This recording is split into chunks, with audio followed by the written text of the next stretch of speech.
بن مجھے پیارا ہے، مولانا نانوتوی تاجو بن کا یہ بانی، متقی انسان تا نہیں ہے اس کا ثانی، مولانا نانوتوی تاجو بن کا یہ بانی، متقی انسان تا نہیں ہے اس کا ثانی۔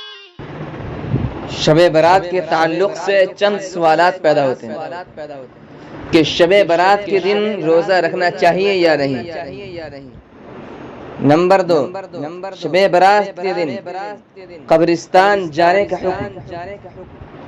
نمبر 3، شب برات کی رات میں جاگنے کا حکم۔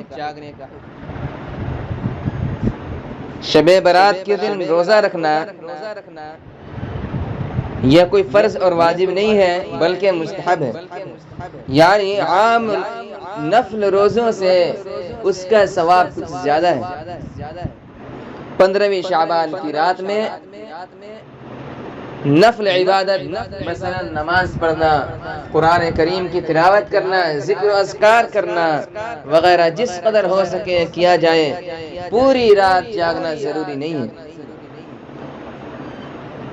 اور یہ بھی یاد رہے کہ اس رات میں پٹاخے بجانا ناجائز ہے، قبرستان جانے کو ضروری سمجھنا، قبرستان میں چراغاں کرنا، اگر بتی موم بتی جلانا، یہ سب چیزیں بدعت ہیں۔ حاصل یہ کہ رات میں عبادت کرنا، دن میں روزہ رکھنا، یہ تو حدیث سے ثابت ہے، بس اسی کو کرنی چاہیے، اور انفرادی طور پر اکیلے کرنا چاہیے، اس کے لیے اجتماع کرنا یہ حدیث سے ثابت نہیں ہے۔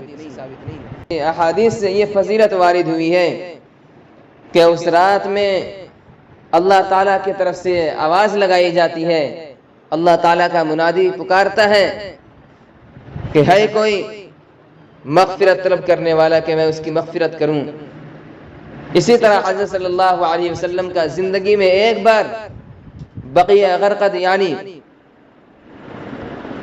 جنت البقیع قبرستان میں جانا بھی منقول ہے، لیکن یہ ہر سال پابندی کے ساتھ جانا اور اسے ضروری سمجھنا یہ بدعت ہے۔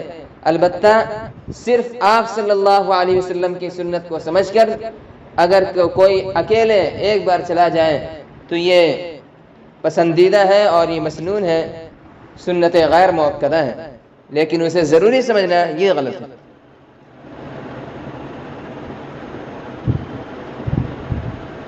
یہ پورا فتویٰ دارالعلوم دیوبند کا ہے اور اس کا لنک ڈسکرپشن اور کمنٹ باکس میں موجود ہے۔